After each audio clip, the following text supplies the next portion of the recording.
नमस्कार, ग्लोबल न्यूजमा स्वागत छ। म वसुधा केसी। नमस्कार, म माया पाण्डे। सुरुमा हेडलाइन्स।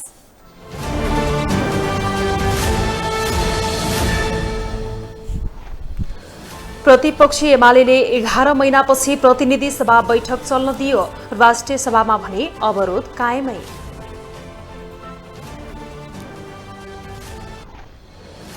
चुनावी परिणाम आउँदै गर्दा 5 दलीय गठबन्धनमा असन्तुष्टिका स्वर। तालमेल प्रतिउत्पादक बनेको नेपाल र दाहालको संकेत। स्थानीय चुनावको परिणामले आत्तियो एमाले। सत्तारूढ दलले धाँधली गरेका कारण हार भोग्न बाध्य भएको प्रतिक्रिया। आन्तरिक उत्पादन घटेको र आयात अत्याधिक बढेको अर्थमन्त्री शर्माको दाबी। अर्थतन्त्रमा चुनौती रहेको प्रतिक्रिया। र दोस्रो टी20 अन्तर्राष्ट्रियमा नेपाल महिला टोली युगाण्डासँग पराजित। अन्तिम खेल जेठ 7 गते हुने।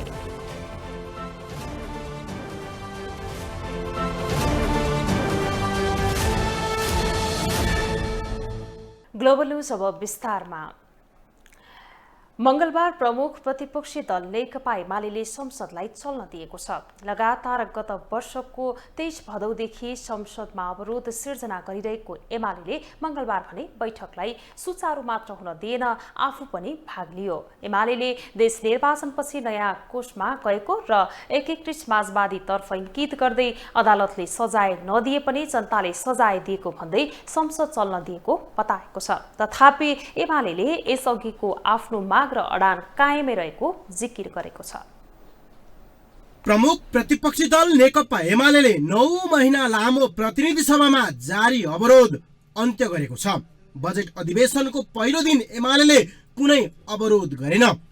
त्यसो त आफ्नो दलले कारबाही गरेका माधव कुमार नेपाल सहित 14 सांसदलाई सभामुखले सूचना टाँस गरी पदमुक्त नगरेको भन्दै एमाले गएको वर्षको 23 भदौदेखि निरन्तर संसदमा अवरोध गर्दै आएको थियो।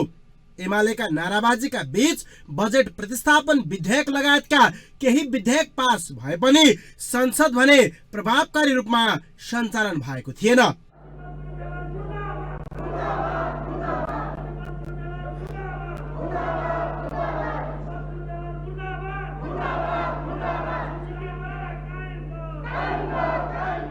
तर 30 वैशाखमा सम्पन्न स्थानीय तह निर्वाचनपछि भने एमाले संसदको अवरोध पूर्ण रूपमा हटायो। मंगलबार बसेको बैठक सुरु हुनसाथ विशेष समय लिएर एमाले संसदको अवरोध हटेको जनाएको हो। एमाले उपमहासचिव प्रदीप कुमार ग्यावालीले अदालतले कारबाही नगरे पनि भर्खर सम्पन्न स्थानीय तह निर्वाचनमा जनताले उचित ढंगले फैसला गरेको र विभाजनका कारकहरूको परिणामलाई आफूहरूले हेरिरहेको पनि बताए। सांसद ग्यावालीले निर्वाचनले मुलुक एउटा कोर्समा गएकाले संसदको अवरोध हटाउने निर्णय एमाले गरेको पनि बताएका हुन्।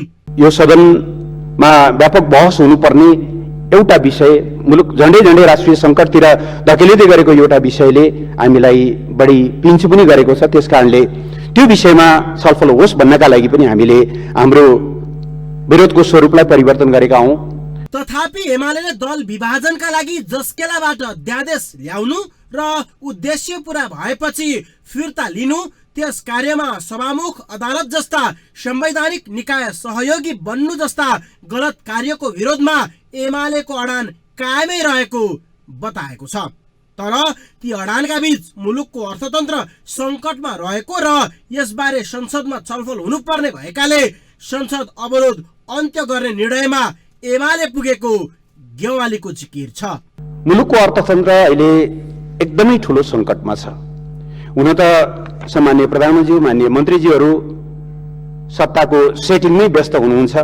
उहाँहरूलाई यी कुराहरूले सायद छुँदैन पनि होला। न महँगीले हरेक नागरिकको, हरेक गृहिणीको, हरेक एउटा गृहस्थको जीवन अस्तव्यस्त भएको कुराले छुन्छ, न मुलुकको अर्थतन्त्रका सबै सूचकहरूमा रातो बत्ती बल्दै गरेकाले छुन्छ। तर उहाँहरूले नसुने पनि देशले सुन्नुपर्छ, यो सर्वोच्च संस्थाले सुन्नुपर्छ भन्ने हामीलाई लागेको छ। हामी कुन दिशातिर अभिमुख हुँदैछौँ यसका बारेमा यो सदनमा गम्भीरतापूर्वक छलफल गरिनुपर्छ र मुलुकलाई सङ्कटबाट बचाउनको निम्ति सार्थक हस्तक्षेपको जरुरी छ। सरकारले जेठ 7 मा नीति तथा कार्यक्रम ल्याउँदैछ। संयुक्त सदनमा राष्ट्रपति भण्डारीले नीति तथा कार्यक्रम प्रस्तुत गर्नेछिन्। 15 ज्येष्ठमा सरकारले आउँदो वर्षको बजेट ल्याउनु पर्ने संवैधानिक व्यवस्था छ। एमालेको संसद अवरोध अन्त्यले अब ती बाटो भने खुलेको छ। क्यामेरामा विजय ठकुराठीका साथमा विकास आचार्य, काठमाडौँ। प्रतिनिधि सभामा विभिन्न 8वटा विधेयक पेश भएको छ।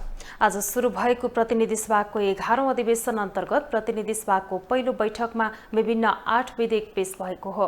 प्रतिनिधि सभामा गृहमन्त्री बालकृष्ण खाँडले नेपाल प्रहरी र नेपाल प्रहरीका कार्य सञ्चालन सुपरिवेक्षण र समन्वय पहिलो संशोधन अध्यादेश 2078, सामाजिक सुरक्षा पहिलो संशोधन अध्यादेश 2078 र तेजाब तथा अन्य घातक रासायनिक पदार्थ नियमन अध्यादेश 2078 पेश गर्नुभयो। 14 को उपधारा 1 बमोजिम नेपाल प्रहरी प्रदेश प्रहरी कार्य सञ्चालन सुपरिवेक्षण समन्वय पहिलो संशोधन अध्यादेश 2078 जारी भएकोले प्रतिनिधि सभा समक्ष पेश गर्दछु। धन्यवाद। त्यस्तै स्वास्थ्य तथा जनसङ्ख्या मन्त्री विरोध खतिवड़ाले औषधि तेस्रो संशोधन अध्यादेश 2079 र स्वास्थ्यकर्मी तथा स्वास्थ्य संस्थाको सुरक्षा सम्बन्धी पहिलो संशोधन अध्यादेश 2079 पेश गर्नुभयो। रोकथाम नियन्त्रण उपचारको कार्यमा स्वास्थ्य संस्थामा खटिएका स्वास्थ्यकर्मी तथा अन्य कर्मचारी उप हुन सक्ने आक्रमण तथा स्वास्थ्य संस्थाको भौतिक सम्पत्तिको तोडफोड, आगजनी, तालाबन्दी वा उपचारमा बाधा पर्ने कार्यलाई रोकी सम्भावित जोखिम व्यवस्थापन गर्न कसुरको दायरा विस्तार एवं सजायमा समयानुकूल परिमार्जन गर्न आवश्यक रहेकोले यो अध्यादेश प्रतिनिधि सभा समक्ष पेश गर्दछु। त्यस्तै कानून, न्याय तथा संसदीय मामिला मन्त्री गोविन्द प्रसाद शर्मा कोइरालाले फौजदारी कसुर तथा फौजदारी कार्यविधि सम्बन्धी केही ऐनलाई संशोधन गर्ने अध्यादेश 2078 र यौन हिंसा विरुद्धका ऐनलाई संशोधन गर्ने अध्यादेश 2078 पेश गर्नुभयो। कसुरमा सजाय हुने कुनै कानुनी व्यवस्था कायमै राख्न आवश्यक भएकाले र तत्काल संघीय संसदको अधिवेशन नभएकाले यसअघि जारी भएको यस सम्बन्धी अध्यादेशको व्यवस्थालाई कायमै गरी नेपालको संविधानको धारा 114 को उपधारा 1 बमोजिम यौन हिंसा विरुद्धका केही ऐनलाई संशोधन गर्न बनेको अध्यादेश 2078 जारी भएकोले प्रतिनिधि सभा समक्ष यो अध्यादेश पेश गर्दछु। भौतिक पूर्वाधार तथा यातायात मन्त्री रेणु कुमारी यादवले रेलवे अध्यादेश 2078 पेश गर्नुभएको छ। प्रतिनिधि सभाको मंगलबारको बैठकमा नेपाली कांग्रेसकी सांसद पुष्पा भूषाल गौतमले प्रतिनिधि सभा नियमावली 2075 को नियम 250 को उपनियम 1 बमोजिम उक्त नियमावलीको नियम 42 को उपनियम 4 लाई तत्कालका लागि निलम्बित गरियोस् भनी प्रस्ताव पेश गर्नुभयो।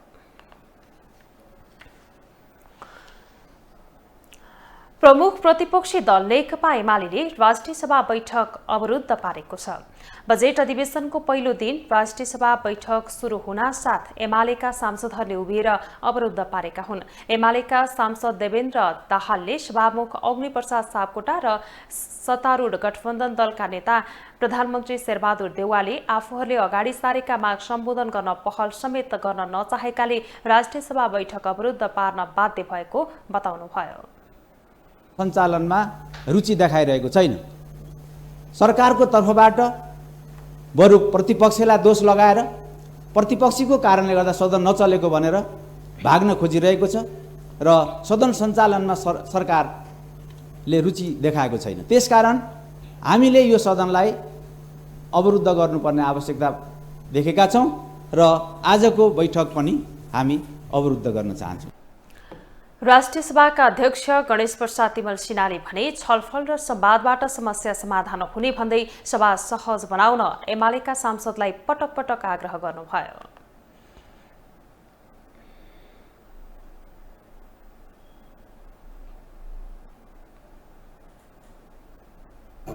यहाँहरू सबैलाई मेरो अनुरोध छ कि आज शुभकामना आदान प्रदान गर्ने अरू धेरै हाम्रो कार्यसूची पनि छैन, शुभकामना आदान प्रदान गरौँ। तर एमाले सांसदहरूको अवरोधका बावजुद पनि राष्ट्रिय सभाको बैठकमा बजेट अधिवेशन सम्बन्धी राष्ट्रपति कार्यालय पठाएको पत्र पढेर सुनाइएको छ। अहिले पनि राष्ट्रिय सभा बैठक जारी रहेको छ। बैठकमा विभिन्न अध्यादेशहरू पेश गर्ने क्रम चलिरहेको छ। स्थानीय तह चुनावको प्रारम्भिक मत परिणाम आउन लाग्दा सत्ता गठबन्धनभित्र सन्तुष्टि देखिन थालेको छ। नेकपा माओवादी केन्द्रका केही नेताहरूले गठबन्धन प्रत्युत्पादक बनेको सार्वजनिक रूपमै भन्न थालेका छन् भने नेकपा एकीकृत समाजवादीले समेत गठबन्धनमा धोका भएको महसुस गरेको छ। वैशाख 30 गते सम्पन्न स्थानीय तहको चुनावको प्रारम्भिक मतपरिणाम सार्वजनिक हुने क्रम जारी छ। प्रारम्भिक परिणाम अनुसार नेपाली कांग्रेसले यसपालिको चुनावमा पहिलो दल बन्ने संकेत देखिएको छ। सरकारमा रहेका दलहरूका बीचमा गठबन्धन बनाएर चुनावमा सहभागी भएको कांग्रेसले अग्रता बढाइरहँदा गठबन्धनमै रहेको अर्को दल नेकपा एकीकृत समाजवादी भने पुछारमै छ। देशको राजधानी रहेको काठमाडौँ महानगरपालिकामा गठबन्धन बनाएर मेयरमा कांग्रेस उम्मेद्वार सिर्जना सिंहले पाएकै जति मत नेकपा एकीकृत समाजवादीका उपमेयरका उम्मेद्वारले पाएको देखिँदैन। अपेक्षित मत नपाएपछि नेकपा एकीकृत समाजवादीका अध्यक्ष माधव कुमार नेपालले सार्वजनिक रूपमै गठबन्धनप्रति असन्तुष्टि व्यक्त गरेका छन्। उनले देशैभरबाट परिणाम आएपछि गम्भीर समीक्षा गर्ने समेत बताएका छन्। हामी निर्वाचनको पनि गम्भीर समीक्षा गर्नेछौँ। हामी सहकार्यको पनि हाम्रो यो गठबन्धनको पनि कार्यको पनि समीक्षा हामी गर्नेछौँ। समीक्षा गरेर हामीले कहाँ राम्रो गयो, कहाँ त्रुटि गयो र आगामी दिनमा के कुरामा हामीले होस गर्नुपर्ने हो। त्यसो हुनाले हामीले अहिलेसम्मको निर्वाचनको परिणाम अवश्य पनि हाम्रो पार्टीले प्राप्त गर्नुपर्ने छैन होला। गठबन्धनमै रहेको र सरकारको नेतृत्व गरिरहेको दल नेपाली कांग्रेस पनि मत परिणामले केही उत्साहित समेत देखिन्छ। तर अर्को दल नेकपा माओवादी केन्द्रभित्र पनि गठबन्धनका बारेमा प्रश्न सुरु भएको छ। युवा नेता रामप्रसाद सापकोटा दीप शिखाले यसअघिको चुनाव र अहिलेको चुनावमा समेत गठबन्धन प्रत्युत्पादक रहेको भनिसकेका छन्। तर माओवादी केन्द्रका कतिपय नेताहरू भने गठबन्धन देशको आवश्यकता रहेकाले अन्तिम परिणाम आएपछि मात्रै समीक्षा हुनुपर्ने बताउँछन्। अहिले त यो गठबन्धनकोबाट हामीले रिजल्ट कस्तो आउँछ, यसमा कार्यकर्ताहरू जनताहरू बिचमा मतदाताहरू बिचमा कति हार्मोनी पैदा भयो भन्ने बारेमा पनि हामीले चाहिँ यसलाई समीक्षा पक्कै गर्छौँ। र अहिलेसम्मको नतिजाहरू आउँदाखेरि कतिपय ठाउँमा अलि राम्रो पनि भएको छ, किनभने कार्यकर्ताहरूको मतदाताहरूको मनोविज्ञान मिलेको छ, त्यहाँ रिजल्ट पनि राम्रो आएको छ। कतिपय ठाउँमा चाहिँ नि अब अलिकति माथिबाट तोकियो अथवा चाहिँ नि त्यो चाहिँ नि तलको चाहिँ नि वातावरण नमिलेको ठाउँमा चाहिँ नि अलिकति फरक रिजल्ट पनि आएको छ।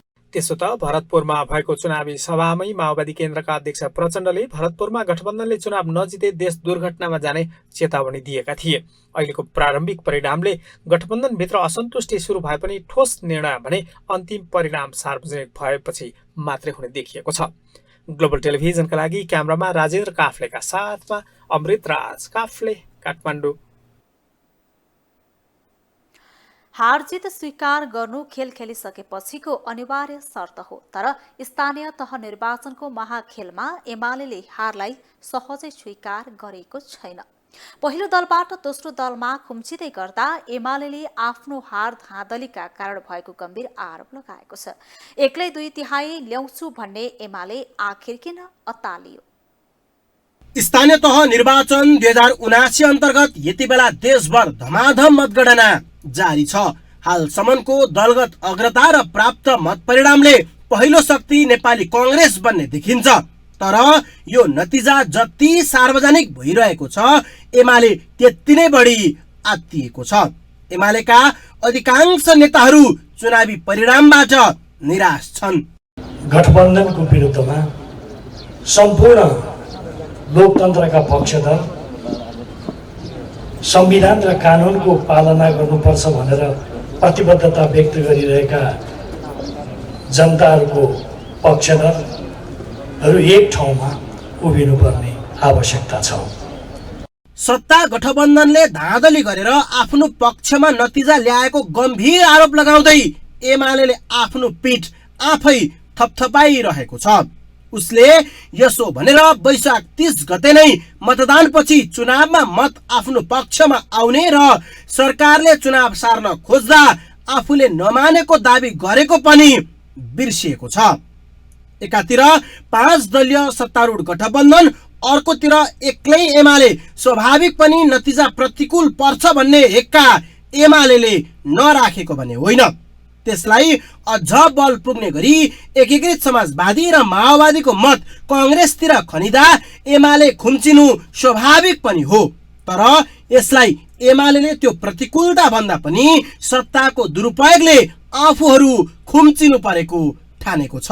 राष्ट्रिय राजनीतिलाई हाम्रा विरुद्धमा 5 दलीय गठबन्धनका माध्यमबाट जसरी हामीलाई समाप्त पार्ने कोसिस गरिएको थियो, तर हामीले 5 दलीय गठबन्धनका विरुद्ध जसरी मोर्चाबन्दी गरेर अगाडि बढ्ने कोसिस गर्यौं र समाप्त पार्ने सत्ता गठबन्धनको प्रयासलाई हामीले पूर्ण रूपमा असफल बनाएका छौं।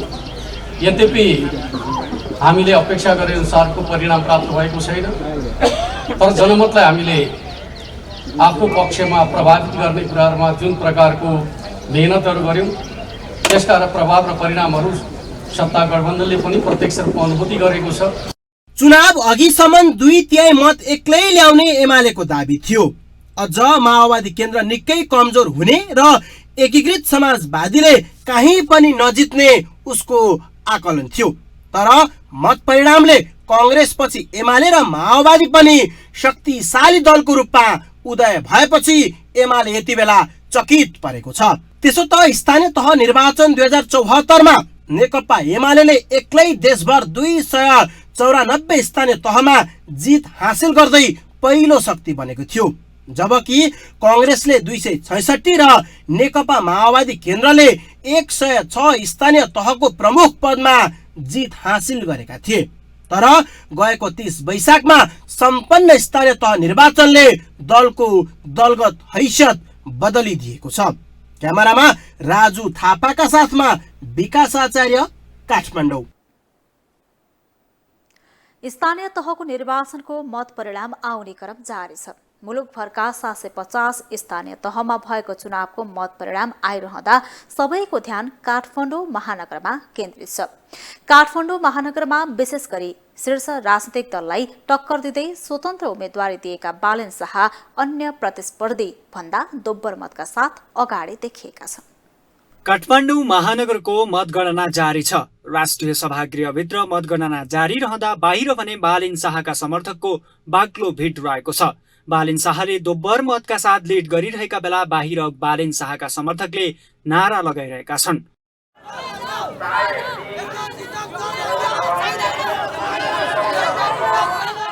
सुरक्षाकर्मीलाई बाहिरको माहौल मिलाउन हम्मे हम्मे भएको समेत देखिन्थ्यो।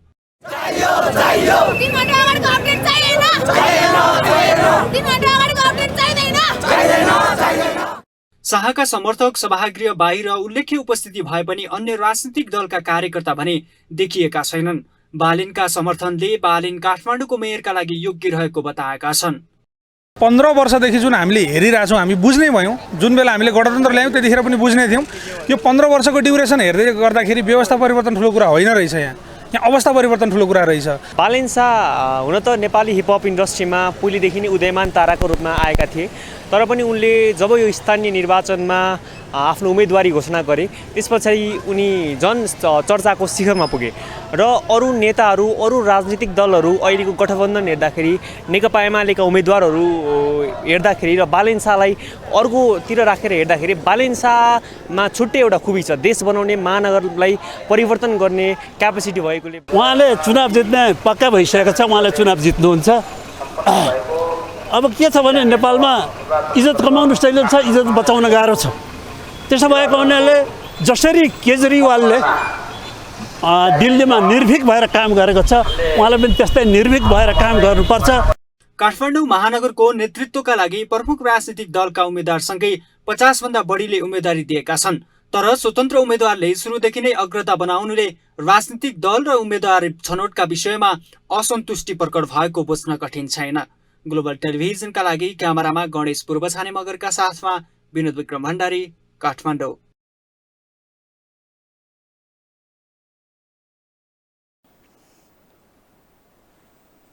माओवादी केन्द्रका अध्यक्ष पुष्पकमल दाहालको निर्वाचन क्षेत्र चितवनको माडी नगरपालिकामा एमाले जित हासिल गरेको छ। 5 दलीय गठबन्धनलाई पराजित गर्दै नेकपा एमाले मेयर जितेको हो। त्यसो त प्रचण्डको घर भएको भरतपुरलाई भन्दा पनि अझ बढी माडीलाई माओवादी केन्द्रको गढ पनि मानिन्छ। तर प्रचण्डले गढ क्षेत्रमा नै जोगाउन नसकेपछि उनलाई नैतिक सङ्कट पैदा भएको छ। माओवादी केन्द्रका अध्यक्ष पुष्पकमल दाहाल प्रचण्डको निर्वाचन क्षेत्र चितवनको माडी नगरपालिकामा 5 दलीय गठबन्धनलाई पराजित गर्दै नेकपा एमाले विजय हासिल गरेको छ। एमाले माडीमा गठबन्धनका उम्मेद्वारलाई हराएर मेयर जितेको हो। मेयरमा एमालेका तारा कुमारी काजी महतो 9,901 मतसहित निर्वाचित भएकी छिन्। उनका निकटतम प्रतिद्वन्दी नेकपा माओवादी केन्द्रका ऋषिराम काफ्लेले मात्रै 7,729 मत ल्याएका थिए। त्यस्तै उपमेयरमा भने गठबन्धनबाट कंग्रेसका खेम प्रसाद महतो 6,830 मतसहित निर्वाचित भएका थिए। उनले राप्रपाका मदन प्रसाद पौडेललाई पराजित गरेका हुन्। पौडेलले मात्रै 5,140 मत ल्याउन सफल भए। त्यसो त प्रचण्डको घर भएको भरतपुरलाई भन्दा पनि अझ बढी माडीलाई माओवादी केन्द्रको गढ मानिन्छ। तर प्रचण्डले गढ क्षेत्रमा नै माओवादीका उम्मेद्वारलाई जिताउन सकेनन्। माडी राप्रपाका प्रभावशाली नेता विक्रम पाण्डेको पनि क्षेत्र हो। तर पाण्डेले पनि आफ्नो उपमेयर उम्मेद्वार जिताउन सकेनन्। भरतपुर र माडी प्रचण्डको निर्वाचन क्षेत्र हो, जुन चितवन जिल्लाको निर्वाचन क्षेत्र नम्बर 3 अन्तर्गत पर्दछ। माडीमा प्रचण्डले हारे पनि भरतपुर जोगिनेमा उनी आशावादी छन्। तर एमालेका हेभी वेटेड उम्मेद्वार विजय सुवेदी रेणु दाहाल प्रति कम चुनौती बनिरहेका भने छैनन्। प्रचण्ड माडी जिताउन मौन अवधिमा पनि कार्यकर्ता भेटघाटमा पुगेका थिए। प्रचण्डले आचार संहिता पालना नगरेको भन्दै चितवन एमाले विज्ञप्ति नै निकालेको थियो। तथापि प्रचण्डले भने आफू माडी पुगेको भए पनि कार्यकर्तासँग भेट नगरेको बताएका थिए। क्यामेरामा विजय ठकुराठीका साथमा विकास आचार्य, काठमाडौँ। ग्लोबल न्यूजमा अब एकैछिन ब्रेक।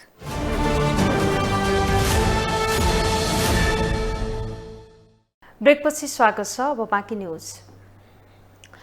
संसदीय सुनवाई समितिले चीन र अफ्रिकाका लागि प्रस्तावित राजदूत विष्णु पुकार श्रेष्ठ र दानबहादुर तामाङको नाम अनुमोदन गरेको छ। सिंहदरबारमा बसेको समितिको बैठकले मन्त्री परिषदले सिफारिस गरेका चीनका लागि प्रस्तावित राजदूत श्रेष्ठ र दक्षिण अफ्रिकाका लागि प्रस्तावित राजदूत तामाङको नाम अनुमोदन गरेको हो।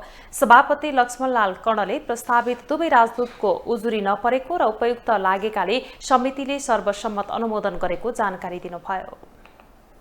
पुकार श्रेष्ठ जनवादी गणतन्त्र चीनको लागि प्रस्तावित हुनुभएको र तेस्रो दानबहादुर तामाङ जो दक्षिण अफ्रिकाको लागि प्रस्तावित भइकन सिफारिस भएर आएको छ। हामीसँग अहिले चाप धेरै भएको कारणबाट, कार्यव्यवस्थाको कार्यको चाप भएको कारणबाट हामीले दुवैजनाको सुनवाई गर्यौं र हामीले उपयुक्त ठानेर दुवैजनालाई अनुमोदन गर्ने निर्णय समेत हामीले गरिसकेका छौं। समितिको बैठकमा डेनमार्कका लागि प्रस्तावित राजदूत राम सूरज राय यादवमाथि परेको उजुरीबारे पनि छानबिन गर्न समितिका सदस्य जितेन्द्र देव संयोजक तथा नेहरू देवी पाल र शिवकुमार मण्डल सदस्य रहनु भएको कार्यदल गठन गरिएको छ। सभापति कर्णले कार्यदलले 2 दिनभित्र छानबिन गरी प्रतिवेदन पेश गर्ने र त्यसैको आधारमा प्रस्तावित राजदूत रायको पनि सुनवाई गर्ने बताउनु भएको छ। आज 29औं मदन आश्रित स्मृति दिवस विभिन्न कार्यक्रम गरी मनाइएको छ। नेकपा एमालेका तत्कालीन महासचिव मदन भण्डारी र संगठन विभाग प्रमुख जीवनराज आश्रितको रहस्यमय मृत्यु भएको दिन जेठ 3 गते मदन आश्रित स्मृति दिवस मनाइन्छ।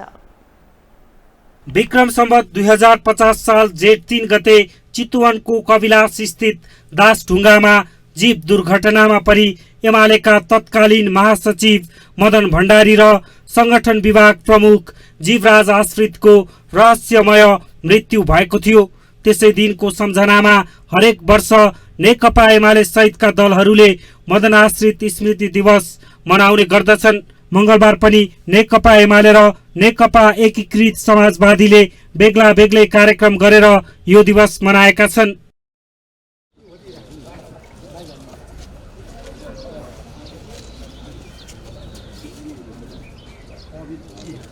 मदन भण्डारी र जीवराज आश्रित कास्कीको पोखरामा तय भएको सभामा सम्बोधन गरेर फर्कदै गर्दा चितवन कविलास स्थित दासढुङ्गामा जीप दुर्घटनामा परेर मृत्यु भएको थियो। दुर्घटनामा भण्डारी र आश्रितको मृत्यु भए पनि जीप चालक अमर लामा जीवित थिए। 2060 सालमा लामाको पनि हत्या भएपछि यो घटना झनै रहस्यमय बनेको छ। एमालेका नेताहरूले मदन भण्डारी र जीवराज आश्रित जननेता भएको टिप्पणी गरेका छन्।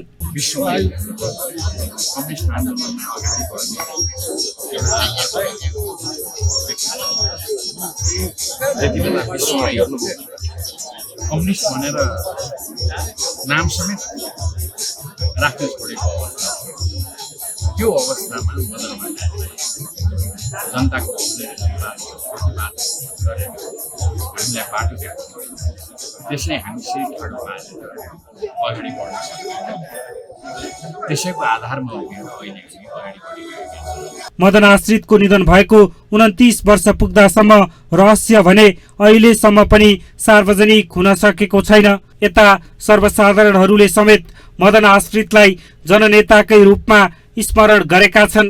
जननेता मदन भण्डारी भनेको चाहिँ यो विश्व कम्युनिस्ट आन्दोलनमा चाहिँ कम्युनिस्ट पार्टीहरूको कम्युनिस्ट पार्टीको बारेमा विभिन्न विश्वमा चाहिँ पुँजीवादी साम्राज्यवादीहरूले विभिन्न चाहिँ खाले भ्रम छरिरहेको अवस्थामा त्यसलाई चाहिँ नयाँ ढङ्गबाट चाहिँ कम्युनिस्ट पार्टीलाई नयाँ ढङ्गबाट अगाडि बढाउन सकिन्छ भनेर जनताको बहुदलीय जनवाद चाहिँ लाई अगाडि सारेर हैन कम्युनिस्टलाई नयाँ ढङ्गबाट विश्व कम्युनिस्ट आन्दोलनलाई नयाँ ढङ्गबाट अगाडि बढाउने महान राजनेता जननेताको रूपमा सम्झिन्छु। नेपाली परिवेश अनुसार नेपाली माटो अनुसार उहाँले प्रतिपादन गरेको जनताको बहुदलीय जनवाद जुन छ त्यसले नेपाली समाजलाई एउटा रूपान्तरणको दिशामा लगिरहेको छ।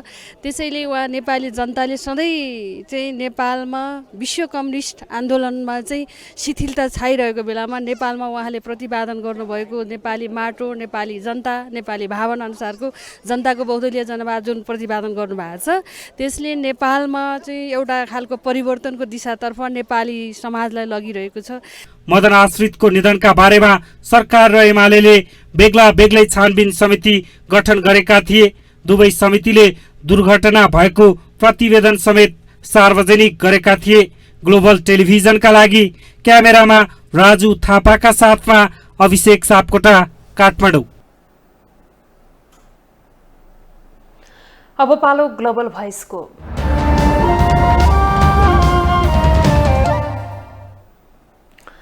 रहस्यमय घटनामा मदन भण्डारी र जीवराज आश्रितको निधन भएको 29 वर्ष मदन आश्रितलाई कसरी सम्झनुहुन्छ?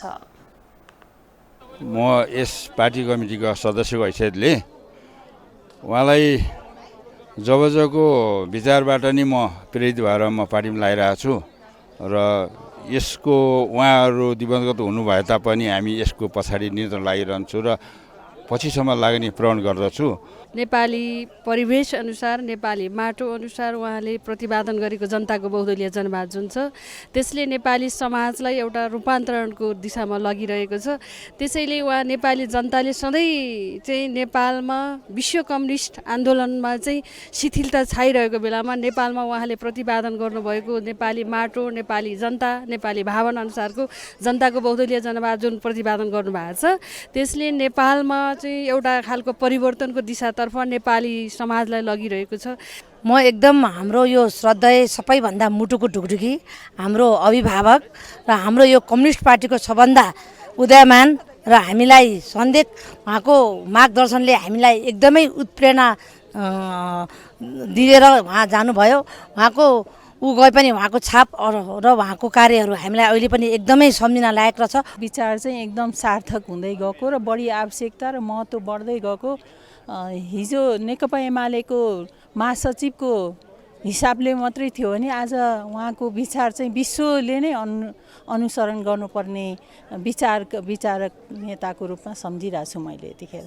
मदन भण्डारी यस्तो नेता हो यो देशको, यो अपरिहार्य नेता थियो, तर के गर्नु यो संसारलाई छोडेर जानुभयो। तै पनि हामीले सधैँ नै सम्झिरहेछौँ, उहाँको दिन सधैँ रहिरहन्छ। यो राष्ट्र रहन्जेलसम्म यो राष्ट्रलाई उहाँ जहाँ भए पनि उहाँले आफ्नै ठाउँमा बसेर पनि योगदान दिँदै हुनुहुन्छ र गर्नेछ भन्ने कुरो हामीले आशा लिएको छौँ।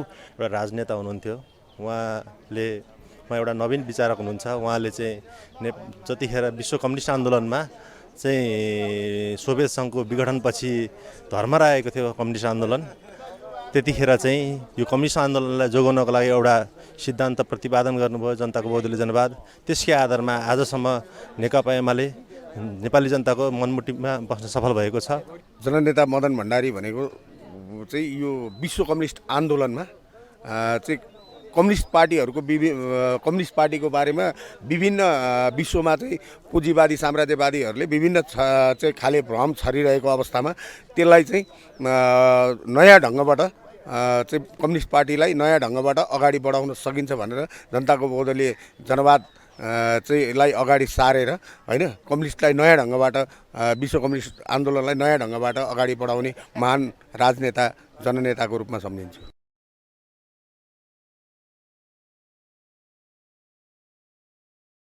भर विभिन्न कार्यक्रम गरेर विश्व उच्च रक्तचाप दिवस मनाइएको छ। काठमाडौँ ह्याम्स अस्पतालले समेत सचेतनामूलक कार्यक्रम गरेर दिवस मनाएको छ। पछिल्लो समय नेपालमा दैनिक 25% वयस्कहरूमा उच्च रक्तचापको समस्या देखिने गरेको छ। विशेष गरेर शहरी क्षेत्रमा यसको अझ बढी जोखिम रहेको विज्ञहरूको भनाइ छ। आज मे 17 अर्थात् विश्व उच्च रक्तचाप दिवस। विश्वभरि नै मंगलबार विभिन्न कार्यक्रम गरेर यो दिवस मनाइएको छ। उच्च रक्तचाप दिवसको अवसर पारेर ह्याम्स अस्पतालले समेत निशुल्क रक्तचाप परीक्षण कार्यक्रम सँगै सचेतनामूलक कार्यक्रम गरेको छ।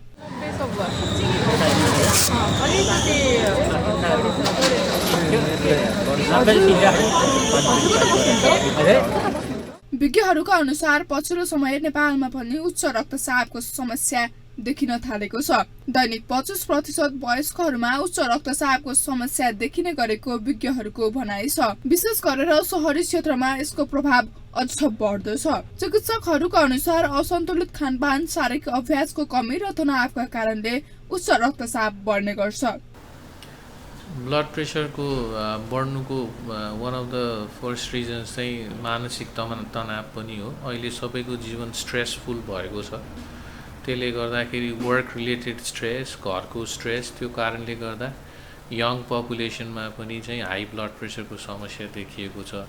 साथसाथै अब खानपिन होइन, जङ्क फुड्सदेखि लिएर त्यसपछि ल्याक अफ एक्सर्साइजको कमी, स्मोकिङदेखि लिएर सबै यसको कम्बाइन्ड इफेक्ट चाहिँ यङ जेनेरेसनमा ब्लड प्रेसर हाई तथा मुटु रोगको समस्याहरू चाहिँ बढ्दै गएको देखिन्छ।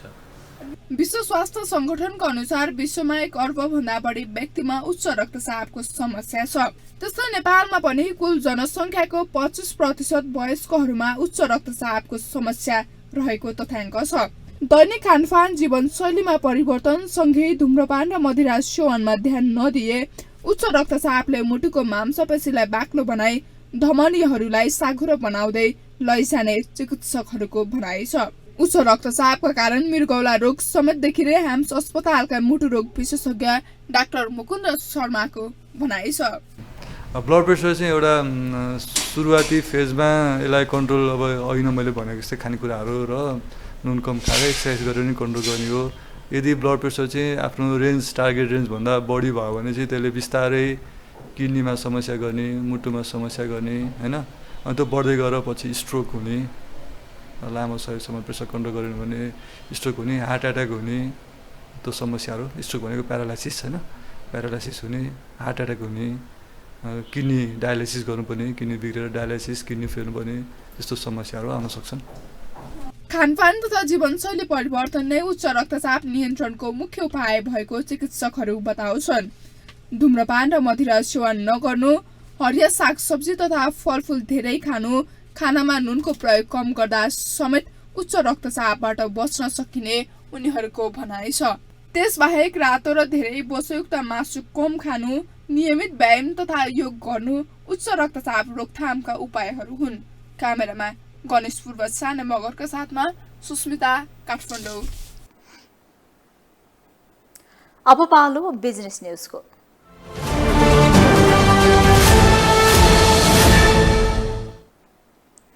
सरकारले आगामी आर्थिक वर्षको बजेटको सिद्धान्त तथा प्राथमिकता संसदमा पेश गरेको छ। अर्थमन्त्री जनार्दन शर्माले आज आगामी आर्थिक वर्षको बजेटका सिद्धान्त तथा प्राथमिकता संसदमा पेश गर्नुभएको हो। उहाँले आगामी आर्थिक वर्ष 79-80 को बजेट आत्मनिर्भर अर्थतन्त्र र पूर्वाधार विकासमा केन्द्रित हुने बताउनुभयो। अर्थमन्त्री शर्माले बजेट आयात घटाउने, निर्यात प्रवर्धन गर्ने र आत्मनिर्भर अर्थतन्त्र विकासमा केन्द्रित हुने बताउनुभयो। उहाँले विदेशी लगानी भित्राउने, निजी क्षेत्र मैत्री नीति ल्याउने, करको दायरा विस्तार गर्नेदेखि स्वदेशमै उत्पादन सम्भव भएको कृषिजन्य वस्तुको उत्पादनमा जोड दिने बताउनुभयो। मन्त्री शर्माले आन्तरिक उत्पादन घट्दै गएको र आयात अत्याधिक रूपमा बढ्दै गएकाले अर्थतन्त्रमा चुनौती रहेको दोहोऱ्याउनुभयो। अर्थमन्त्री शर्माले बजेटको सिद्धान्त तथा प्राथमिकता संसदमा पेश गर्दै निरपेक्ष, गरिबी, सीमान्तकृत, दलित तथा आम जनताका आधारभूत आवश्यकता पूरा हुने गरी बजेट आउने बताउनुभयो।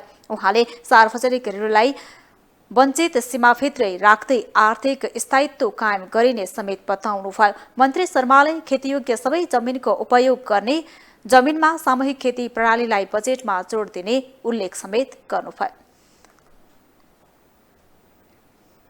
मंगलबार शेयर बजार परिसूचक नेप्से घटेको छ। नेप्से आज 74.9 अङ्कले घटेर 2265.52 बिन्दुमा झरेको छ। सबै समूहको शेयर घटेकोमा विकास बैंक, बीमा उत्पादन र अन्य समूहको शेयर उच्च अङ्कले ओह्रालो लागेको छ। 221 वटा कम्पनीका 35,95,000 किता शेयर 1,64,40,00,000 रुपैयाँमा कारोबार भएको छ। सबैभन्दा धेरै जाल्पा लघुवित्तको 9,79,00,000 रुपैयाँको शेयर किनबेच भयो। United insurance, Lumbini general insurance र सूर्योदय ओमी लघुवित्तको शेयर 10%ले घटेको छ। समग्रमा बजार राताम्बे भए पनि सामुदायिक लघुवित्त कम्पनीको शेयर 5%ले बढेको छ। यो वर्ष न्यून तथा मध्यम आय भएका मुलुकमा निजी क्षेत्रको लगानी बढेको छ। विश्व बैंकको पछिल्लो अध्ययन अनुसार 2020 को तुलनामा 2021 मा यी मुलुकहरूमा निजी क्षेत्रको लगानी प्रतिबद्धता 49.ले बढेर 76 अर्ब अमेरिकी डलर पुगेको छ। निजी क्षेत्रको लगानी वृद्धिलाई 2021 बाट कोभिडको पछिको पुनरुत्थान सुरु भएको संकेतका रूपमा हेरिएको विश्व बैंकले उल्लेख गरेको छ। तर विश्व अर्थतन्त्रका पछिल्ला चुनौतीहरूको सामनाका लागि निजी क्षेत्रलाई उत्साहित गर्न सामूहिक सहकार्यको आवश्यकता रहिरहनेमा विश्व बैंकले जोड दिएको छ।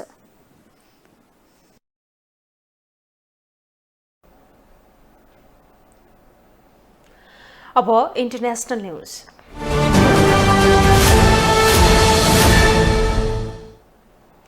फिनल्यान्ड र स्विडेनको नेटोमा आबद्ध हुने प्रयासमा टर्की बाधक बन्ने देखिएको छ। टर्कीका राष्ट्रपति रेसेप तय्यिप एर्दोगानले ती दुई राष्ट्रले नेटोमा सामेल हुन गरेको अपील आफूहरूलाई मान्ने नहुने बताएका छन्। 30 सदस्यीय सैन्य गठबन्धन नेटोमा टर्की यसअघि नै सदस्य रहेको छ, तर फिनल्यान्ड र स्विडेनले सदस्यताको अपील गर्दा भने टर्की रुष्ट बनेको छ। रुसले भने रुसी नेतृत्वमा रहेको सैन्य गठबन्धनलाई पश्चिमा विरुद्ध एकजुट हुन आग्रह गरेको छ। युक्रेन र रुस बीचको युद्ध 3 महिना पूरा हुन लाग्दा पनि रुसले युक्रेनमाथि लगातार आक्रमण गर्दै आएको छ। उता युक्रेनको महत्त्वपूर्ण सहर मारियोपोलको स्टिल कारखानामा फँसेका 264 जना युक्रेनी सेनाको उद्धार गरिएको छ। तीमध्ये 53 जना घाइते अवस्थामा रहेका छन्। अब स्पोर्ट्स न्यूज।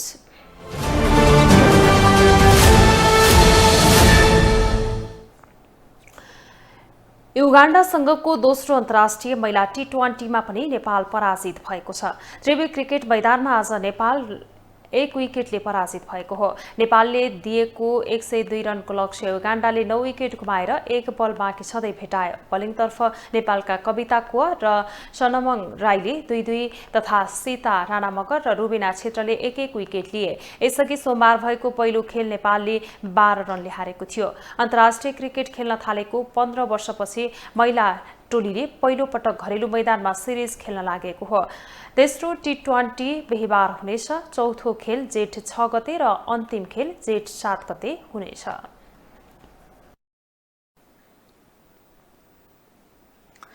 ग्लोबल न्यूजको अन्त्यमा अहिलेसम्मका हेडलाइन्स पुनः एकपटक।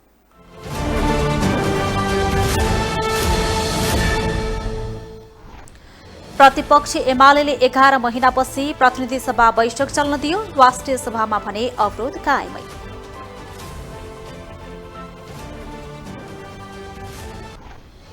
चुनावी परिमाण आउँदै गर्दा 5 दलीय गठबन्धनमा असन्तुष्टि स्वर। तालमेल प्रत्याउत्पादक बन्ने नेपाल र दाहालको संकेत।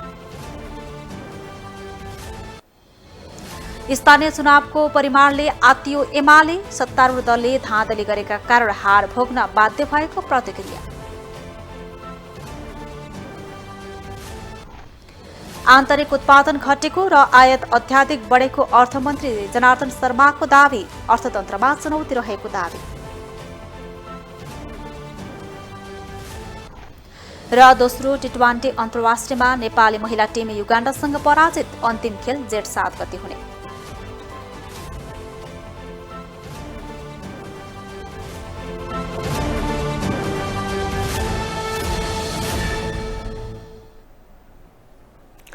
ग्लोबल न्यूज अहिलेलाई यति नै। ग्लोबल टेलिभिजन तपाईँ फेसबुक तथा युट्युबमा पनि प्रत्यक्ष हेर्न सक्नुहुनेछ।